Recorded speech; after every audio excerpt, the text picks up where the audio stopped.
الرحیم ما کان محمد ابا احد من رجالکم ولکن رسول اللہ وخاتم النبیین صدق اللہ العظیم۔ آج 22واں پارہ پڑھا گیا ہے۔ 22ویں پارے میں سے چند باتوں کا تذکرہ آپ کے سامنے ہوگا انشاءاللہ۔ ما کان محمد ابا احد من رجالکم ولکن رسول اللہ وخاتم النبیین۔ اللہ تبارک و تعالی نے اس آیت کے اندر مشرکین مکہ کا ایک طعنہ، ایک طنز، اس کا جواب دیا ہے۔ حضور اکرم صلی اللہ علیہ وسلم کے یہاں ایک بچے جن کا نام زید بن حارثہ تھا، یہ رہا کرتے تھے، آپ ہی کے یہاں پر بڑے ہوئے۔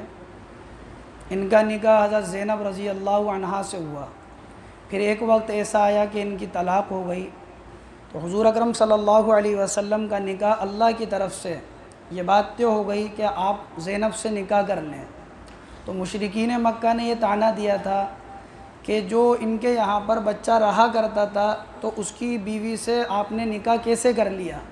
تو اللہ تعالیٰ اسی کا جواب دے رہے ہیں کہ یہ جو زید ہیں یہ جناب رسول اللہ صلی اللہ علیہ وسلم کے بیٹے نہیں ہیں، بلکہ ان کے والد کا نام تو حارثہ ہے، زید بن حارثہ۔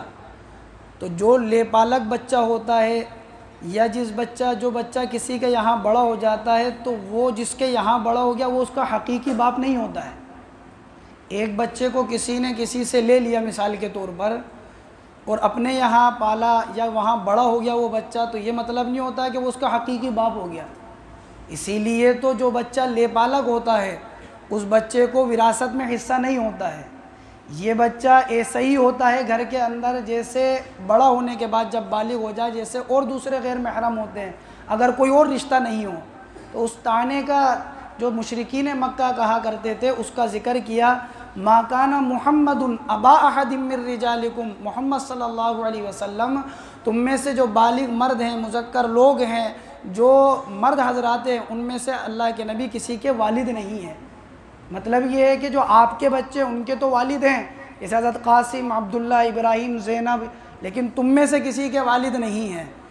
پھر کیا ہیں؟ فرمایا وَلَٰكِن رسول اللہ وخاتم النبیین، محمد صلی اللہ علیہ وسلم اللہ کے رسول ہیں اور آخری نبی ہیں۔ آپ علیہ السلام حقیقی والد امت کے نہیں ہیں، لیکن روحانی والد ہیں امت کے، یعنی آپ علیہ السلام امت کی تربیت کرنے والے ہیں، امت کو صحیح راستہ بتانے والے ہیں۔ جیسے ہر نبی اپنی امت کو صحیح راستہ بتاتا ہے، ایسے ہی حضور اکرم صلی اللہ علیہ وسلم اپنی امت کے روحانی والد، یعنی ان کو صحیح راستہ بتانے والے، صحیح تربیت کرنے والے ہیں۔ فرمایا کہ لوگ یہ نہیں سمجھے کہ اگر والد نہیں ہے تو شفقت نہیں ہوگی، تو اللہ رب العزت نے دوسری آیت ارشاد فرمائی وَلَٰكِن رسول اللہ، یہ والد تو نہیں ہے لیکن اللہ کے رسول ہیں، اور نبی اپنی امت کے اوپر مشفق اور مربی اور مہربان ہوتا ہے۔ یہ اللہ کے رسول ہیں، اس بات میں اس کا بھی تذکرہ کر دیا کہ اگرچہ اللہ کے نبی کی نرینہ اولاد یعنی لڑکے، کوئی آپ علیہ السلام کی نرینہ اولاد باقی نہیں رہی، بلکہ جو بھی نرینہ اولاد ہوئی اس کا انتقال ہو گیا، اس کا وصال ہو گیا، لیکن اس کا مطلب یہ نہیں ہے کہ آپ کا دین چلے گا نہیں۔ کیوں؟ وَلَٰكِن رسول اللہ، آپ اللہ کے رسول ہیں، تو آپ کی امت آپ کے دین کو لے کر چلے گی، جو آپ کو مانے گا وہ سب آپ کی اولاد ہے، روحانی اولاد۔ اسی لیے مشرکین مکہ نے جب یہ طعنہ دیا تھا اللہ کے نبی کو، جب اللہ کے نبی کے بیٹے کا انتقال ہوا، حضرت قاسم کا، بعض روایتوں میں آتا ہے حضرت عبداللہ کا جب انتقال ہوا، تو آپ کو یہ طعنہ دیا کہ ان کی آگے نسل کیسے چلے گی، کون ان کے دین کو لے کر چلے گا، ان کی نرینہ اولاد تو کوئی ہے ہی نہیں، ان کا دین کون لے کر چلے گا؟ تو اللہ تبارک و تعالی نے آیت کا نزول فرمایا اِنَّا أَعْطَيْنَاكَ الْكَوْثَرَ فَصَلِّ لِرَبِّكَ وَانْحَرْ إِنَّ شَانِئَكَ هُوَ الْأَبْتَرُ۔ اے نبی جی، ہم نے آپ کو خیر کثیر عطا فرمائی ہے، آپ نماز پڑھیں اور قربانی دیجئے، اور اللہ رب العزت ان لوگوں کی جڑوں کو کاٹ دیں گے جو آپ کو ابتر کہہ رہے ہیں، اللہ انہی کو ابتر رکھ دیں گے۔ کہ کیا مطلب؟ کہ آپ کا دین، آپ کے ماننے والے ہر زمانے کے اندر موجود رہیں گے، آپ کے دین کو لے کر چلنے والے ہر زمانے میں موجود رہیں گے۔ یہ مشرکین مکہ جو آپ کو ابتر کا طعنہ دے رہے ہیں، ان کی نسلوں کا نام و نشان باقی نہیں رہے گا، اس لیے فرمایا کہ ان کی نسلوں کو اللہ تعالیٰ ختم کر دے۔ فرمایا وخاتم النبیین، جناب رسول اللہ صلی اللہ علیہ وسلم آخری نبی ہے۔ خاتم النبیین کا مطلب خاتم النبیین یعنی آخری نبی آپ علیہ الصلوۃ والسلام۔ نبوت کا سلسلہ، نبوت کا دروازہ آپ علیہ الصلوۃ والسلام پر بند ہو گیا۔ اسی لیے اللہ کے نبی نے احادیث کے اندر آتا فرمایا کہ میری مثال اور مجھ سے پہلے انبیاء علیہ الصلوۃ والسلام کی مثال ایسی ہے کہ جیسے ایک آدمی نے، ایک شخص نے ایک محل بنایا ہو اور وہ محل بڑا ہی عمدہ بنایا ہو اور اس کو بہت مزین کیا ہو، ہر طرح کی زیب و زینت کو اس میں رکھا ہو، لیکن اس میں ایک اینٹ کی جگہ خالی چھوڑ دی ہو۔ آپ نے فرمایا کہ لوگ آتے ہیں، اس محل کو دیکھتے ہیں، اس محل کی تعریف کرتے ہیں، کہتے ہیں کہ کیا ہی اچھا محل ہے، اور ساتھ میں یہ بھی کہتے ہیں کہ اگر اس میں ایک اینٹ اور ہوتی تو کیا ہی اچھا ہوتا۔ آپ نے فرمایا کہ جیسے وہ اینٹ کے لگنے سے محل مکمل ہو جائے گا، ایسے ہی قصر نبوت کا محل میرے آنے کے بعد مکمل ہو گیا۔ کہ سارے نبی آ چکے، اب میں آ گیا، جیسے اینٹ لگنے کے بعد محل مکمل ہو گیا۔ لوگ جو یہ بات کہہ رہے تھے اگر ایک اینٹ ہوتی تو اور کیا اچھا ہوتا، فرمایا میں آ گیا، نبوت کا محل بھی مکمل ہو گیا۔ دوسری روایت میں آپ علیہ الصلوۃ والسلام نے فرمایا، ایک مفصل روایت اس کا ایک تذکرہ ہے کہ میں آخری نبی ہوں اور میرے بعد کوئی نبی نہیں ہوگا۔ آپ علیہ الصلوۃ والسلام نے یہ بھی ارشاد فرمایا، لو کان بعدی نبی لکان عمر، اگر اللہ نبوت کے دروازے کو کھلا رکھتے اور میرے بعد اگر کوئی نبی ہوتا تو اللہ تبارک و تعالی عمر کو نبی بناتے۔ یعنی میرے بعد کوئی نبی ہوگا نہیں، لیکن اگر کسی کو نبوت دی جاتی تو عمر کو دی جاتی۔ اس لیے قاضی عیاض مالکی رحمۃ اللہ علیہ نے لکھا ہے، یہ امت کا اجماعی مسئلہ ہے، اگر کوئی بھی انسان اللہ کے نبی کے بعد وہ اس نبوت کا دعویٰ کرتا ہے اور وہ یہ بات کہتا ہے کہ میں نبی ہوں، یوں فرمایا کہ وہ آدمی کذاب ہے، کافر ہے، عیسائیت کا منکر ہے، واجب القتل وہ انسان ہے۔ ہر زمانے کے اندر ایسے لوگ گزرے ہیں کہ جنہوں نے نبوت کا دعویٰ کرا۔ اللہ کے نبی نے فرمایا تھا میرے بعد 30 جھوٹے ہوں گے، یعنی 30 ایسے شخص ہوں گے جو نبوت کا دعویٰ کریں گے۔ آپ نے فرمایا میں ہی آخری نبی ہوں، میرے بعد کوئی نبی نہیں ہوگا۔ حضور اکرم صلی اللہ علیہ وسلم نے فرمایا۔ اسی لیے اللہ کے نبی کے زمانے میں بھی ایسا ہوا کہ نبوت کا دعویٰ کیا، اور حضور کے زمانے کے بعد بھی ایسا ہوا کہ نبوت کا دعویٰ کیا۔ ابو مسلم خولانی رحمہ اللہ کے بارے میں آتا ہے، آپ یمن کے اندر رہا کرتے تھے، اور یہ وہ شخص ہیں تابعین کے اندر سے ہیں جنہوں نے اللہ کے نبی کا زمانہ پایا تھا۔ یمن سے چلے تھے اللہ کے نبی کی زیارت کے لیے، لیکن راستے میں معلوم ہوا اللہ کے نبی کا وصال ہو گیا، واپس یمن آ گئے، آپ کو دیکھا نہیں تھا۔ یمن کے اندر ایک شخص نے نبوت کا دعویٰ کیا، اسود بن قیس ذوالخمار جسے کہا جاتا ہے۔ اس نے کہا میں نبی ہوں، جو اس کی بات مان لیتا اس کو چھوڑ دیتا، جو نہیں مانتا اس کو آگ میں ڈلوا دیتا۔ ان کو بلوایا اور یوں کہا ابو مسلم میرے بارے میں تم کیا کہتے ہو؟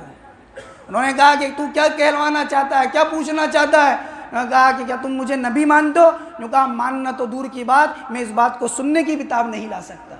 یوں کہا تم مجھے نبی نہیں مانتے؟ کہا کہ تجھے نبی نہیں مانتا، میں نبی محمد الرسول اللہ صلی اللہ علیہ وسلم کو مانتا ہوں۔ فرمایا کہ اچھا، ان کو پکڑوایا اور ایک آگ جل رہی تھی، اس آگ کے اندر ان کو ڈلوا دیا۔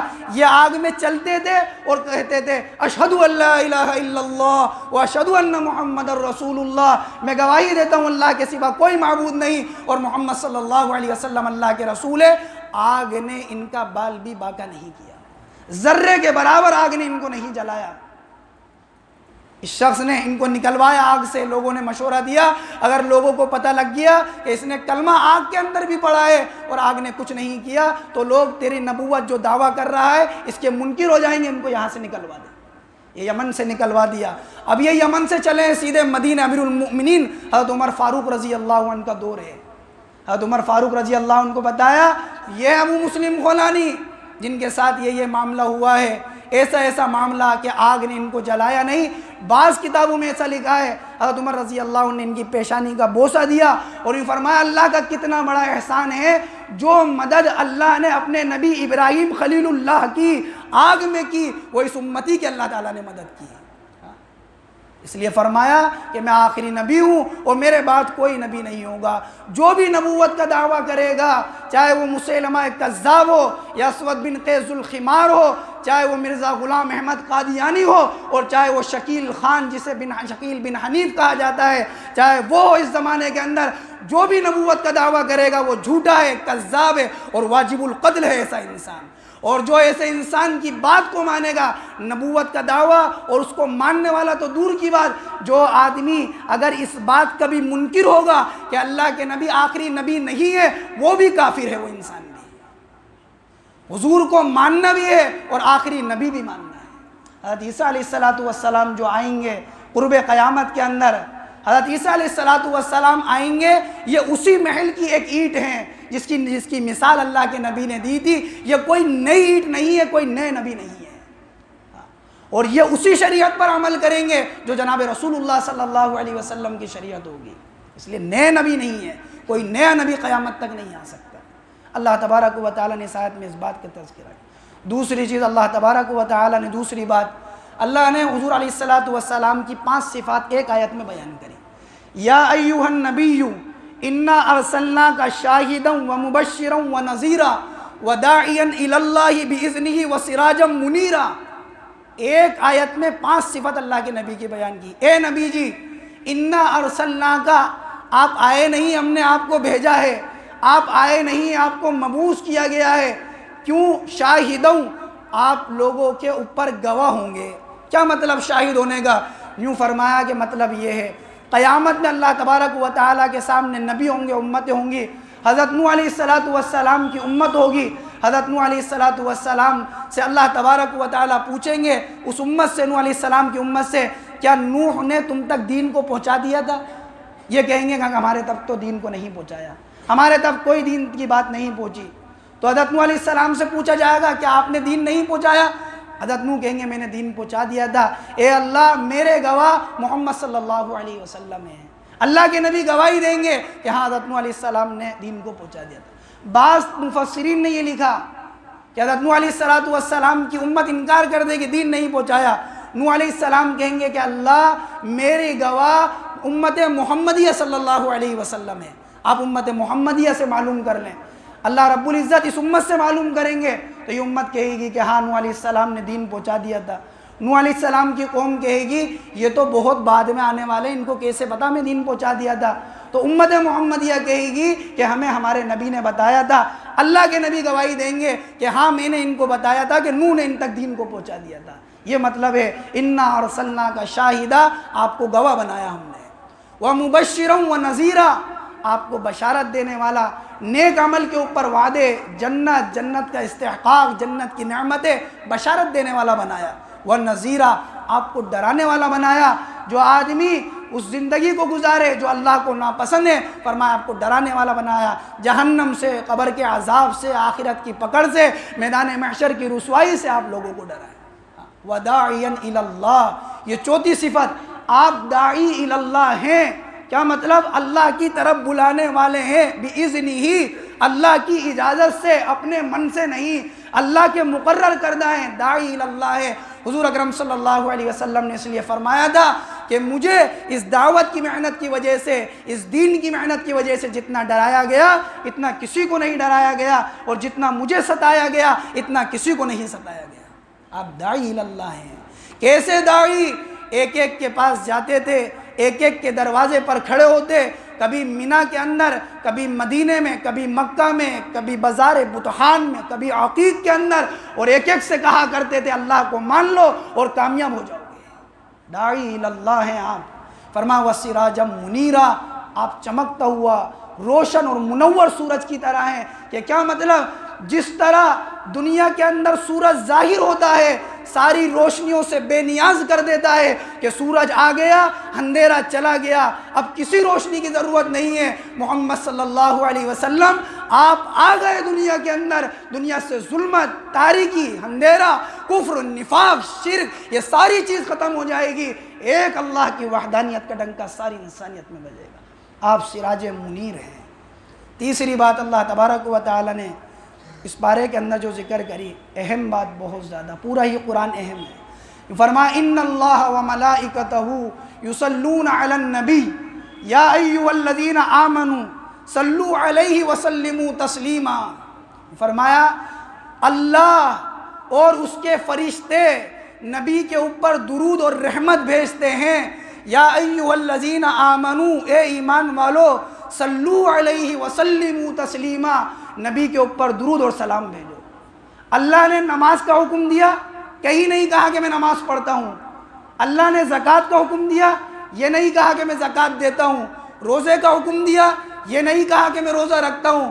لیکن جب درود کی باری آئی تو اللہ نے کہا ان اللہ، اللہ بھی یہ کام کرتے ہیں، وملائکتہ، اس کے فرشتے بھی یہ کرتے ہیں۔ یہ کیا کرتے ہیں؟ صلو، کہ نبی کے اوپر درود اور رحمت بھیجتے ہیں۔ یا ایھا الذین آمنوا صلو علیہ وسلموا تسلیما، اے امت محمدیہ، جناب رسول اللہ صلی اللہ علیہ وسلم پر درود اور سلام کا نذرانہ پیش کرو۔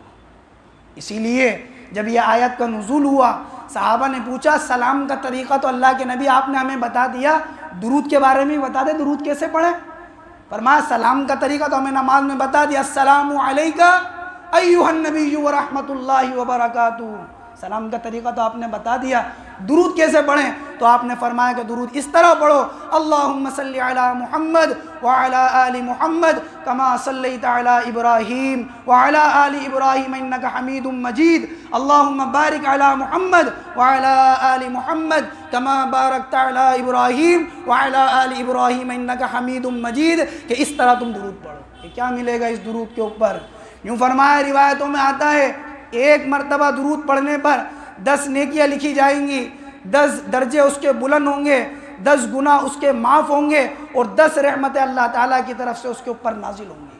فرمایا جب آدمی درود پڑھے گا، اللہ ایک فرشتے کو مقرر کر دیں گے جو قیامت تک اس انسان کے لیے دعا کرتا ہی رہے گا کہ اللہ اس کے اوپر رحم فرما دے۔ یوں فرمایا کہ جو آدمی اللہ کے نبی پر درود پڑھے گا، یہ درود قیامت کے دن اللہ کے نبی کے قرب کا ذریعہ ہوگا۔ جو درود پڑھے گا اللہ کے نبی پہ، قبر کے اندر نور ہوگا۔ جو درود پڑھے گا اللہ کے نبی علیہ السلام پر، جنت کا مستحق ہوگا۔ جو درود پڑھے گا اللہ کے نبی کے اوپر، فرمایا پل صراط کے اوپر سے اللہ تبارک و تعالیٰ اس کو گزار دیں گے۔ روایتوں میں تو یہاں تک اللہ کے نبی نے فرمایا جو جمعے کے دن عصر کی نماز کے بعد یہ درود پڑھے گا، اللہم صلی علی محمد النبی الامی وعلی آلہ وسلم تسلیما، 100 مرتبہ پڑھے گا، 80 سال کے اللہ اس کے گناہ معاف فرما دیں گے، اور 80 سال کی نیکی اس کے نامہ اعمال میں لکھ دی جائے گی۔ جو آدمی یہ کہے گا جزا اللہ عنا محمد ما هو اہلہ صلی اللہ علیہ وسلم، یوں فرمایا 70 فرشتے 1000 دن تک اس کے لیے اس کے نامہ اعمال میں ثواب لکھتے ہی رہیں گے، لکھتے ہی رہیں گے، لکھتے رہیں گے، ایک مرتبہ پڑھنے پر۔ اسی لیے درود کے بارے میں احادیث میں فضائل بھی آئے ہیں اور واقعات میں بھی بہت سی باتیں ملتی ہیں۔ یوں آتا ہے قیامت کے دن ایک آدمی کا نامہ اعمال ہلکا ہو جائے گا، اس کا وزن ہو رہا ہے، ہلکا ہو گیا نامہ اعمال، وہ پریشان ہے۔ ایک اچھی اور بہترین خوبصورت والے انسان اس کو ملیں گے، ایک پرچی چھوٹی انگلی کے کنارے اوپر کا جو پورو ہوتا ہے اتنے برابر، اس کو دیں گے۔ یوں کہیں گے جا یہ تیرے نامہ اعمال کے اندر رکھ دے جہاں اچھے عمل ہیں۔ فرمایا لے کر جائے گا، وہاں رکھ دے گا تو اس کا نامہ اعمال وزنی ہو جائے گا، یہ خوش ہو جائے گا، پوچھے گا کہ آپ کون ہیں اتنا حسین اتنا جمیل چہرہ؟ فرمایا میں محمد الرسول اللہ صلی اللہ علیہ وسلم ہوں، تیرا نبی ہوں میں۔ فرمایا یہ کیا ہے؟ فرمایا یہ درود پاک ہے جو تو نے دنیا میں میرے اوپر پڑھا تھا، آج لے اس کا بدلہ لے لے۔ حضور اکرم صلی اللہ علیہ وسلم کو ہم کوئی تحفہ پیش نہیں کر سکتے، ہماری کوئی وقت نہیں ہے کہ ہم آپ کو کچھ دیں۔ اگر دینا چاہتے ہیں، کچھ پیش کرنا چاہتے ہیں تو نبی پر درود اور سلام پڑھا کریں۔ حضور اکرم صلی اللہ علیہ وسلم، آپ علیہ السلام پر درود کے واقعات کتابوں کے اندر بہت ملتے ہیں۔ امام ابو زرع رازی رحمۃ اللہ علیہ بڑے زبردست محدث ہیں۔ امام احمد ابن حنبل کہتے تھے میرے علم کے مطابق ان کو صحیح حدیثیں کم سے کم 7 لاکھ حدیثیں یاد ہیں۔ انتقال ہو گیا، کسی نے خواب میں دیکھا کہ آسمان میں فرشتوں کی امامت کر رہے ہیں، انتقال کے بعد آسمان میں فرشتوں کی امامت کر رہے ہیں، کسی نے دیکھا ہے۔ پوچھا ابو زرع تجھے یہ مقام کیسے مل گیا؟ فرمایا میں نے اپنے ان ہاتھوں سے 10 لاکھ حدیثیں اللہ کے نبی کی لکھی ہے، جب بھی حدیث لکھتا تھا تو اللہ کے نبی پر درود پڑھتا تھا، اللہ نے اس وجہ سے یہ مقام مجھے عطا فرما دیا۔ وہ موسیٰ علیہ السلام کی قوم میں ایک شخص تھا، انتہائی گناہگار انسان تھا، لوگوں نے کہا تو بہت گناہ کرتا ہے، قوم کی کوڑی پر لے جا کر ڈال دیا اس کو باہر، بستی سے باہر لے جا کر، وہیں تڑپ تڑپ کر موت ہو گئی۔ موسیٰ علیہ السلام کے پاس وہی آ رہی، موسیٰ فلاں جگہ جاؤ، وہاں ایک بندہ ہے، اس کو غسل دو، اس کی نماز جنازہ ادا کرو۔ موسیٰ علیہ السلام گئے، دیکھا کہ یہ تو وہ آدمی ہے جو گناہ گار تھا، لوگوں نے لا کے ڈال دیا تھا یہاں پر۔ موسیٰ علیہ السلام نے کہا اللہ یہ کیا ماجرا ہے؟ اے اللہ یہ تو گناہ گار تھا، آپ کہتے ہیں میرا محبوب بندہ ہے۔ فرمایا کہ موسیٰ یہ تورات پڑھ رہا تھا، میرے نبی کا نام آیا تو اس نے اس کے اوپر ان کے اوپر درود پڑھا تھا، بس مجھے یہ ادا پسند آ گئی اور میں نے اس کو بخش دیا۔ یہ درود ہے، اس لیے درود کم سے کم ہمارے یہاں نصاب میں ہے۔ جماعت کے اندر دعوت تبلیغ کے کام میں جو بھی آدمی جاتا ہے اس کو کم سے کم یہ تاکید ہے کہ وہ 200 مرتبہ اللہ کے نبی پر درود پڑھے۔ لوگ کہتے ہیں کہ جماعت والے درود نہیں پڑھتے، ایسے لوگوں کی باتوں میں نہیں آنا چاہیے۔ آپ جاؤ اللہ کے راستے میں اور دیکھو کتنا پڑھتے ہیں۔ محدثین کے بعد اگر دنیا میں یہ کہوں کہ کوئی اگر سب سے زیادہ درود پڑھتا ہے تو اللہ کے راستے میں نکلنے والی جماعتیں پڑھتی ہیں۔ ہر آن اللہ کے راستے کے اندر جماعتیں چلتی رہتی ہیں اور وہ اللہ کے نبی کے اوپر کم سے کم دن میں 200 مرتبہ درود پڑھتے ہیں۔ اس لیے آپ بھی اپنا معمول بنا لیں، آپ بھی یہ طے کر لیں کہ انشاءاللہ جب تک جئیں گے اللہ کے نبی کے اوپر درود پڑھتے رہیں گے۔ اللہ تعالیٰ عمل کی توفیق نصیب فرمائے۔ سبحان اللہ و بحمدہ۔